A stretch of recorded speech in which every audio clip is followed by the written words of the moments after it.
അപ്പം ഈ ഫോൺ അവർ തട്ടിപ്പറിച്ചു. അതിനകത്ത് ഈ നിവിൻ പോളിയുമായിട്ട് നേരിട്ട് ചാറ്റ് ചെയ്തിരുന്നോ?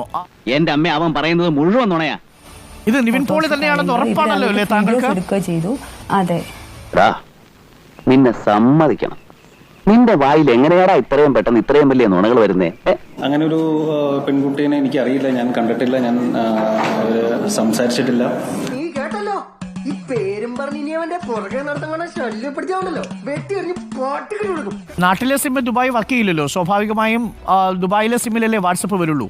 ഇനിയും നിന്റെ ഈ അഭിനയം എന്നോട് വേണ്ട, നിന്നെ ഞാൻ ശരിക്കും മനസ്സിലാക്കി. കാരണം ഞാൻ ആ വാട്സപ്പ് എന്റെ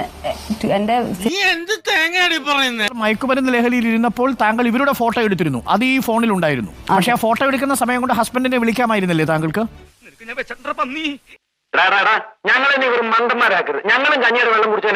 ഫോട്ടോ എടുത്തു, പക്ഷെ ഒരു വാട്സ്ആപ്പ് മെസ്സേജ് പോലും ഇടാൻ താങ്കൾക്ക് കഴിഞ്ഞില്ല. ഒരുപക്ഷെ താങ്കളും അർത്ഥബോധത്തിലായിരിക്കാം അല്ലേ? ഇങ്ങനെയാണെങ്കിൽ ഞാൻ കളിക്കല്ല, ഞാൻ നേരെ ചിറാപുഞ്ചിയിൽ പോയി മണം വിൽക്കാൻ പോണു. സബ്സ്ക്രൈബ് ചെയ്തേക്കണേടാ.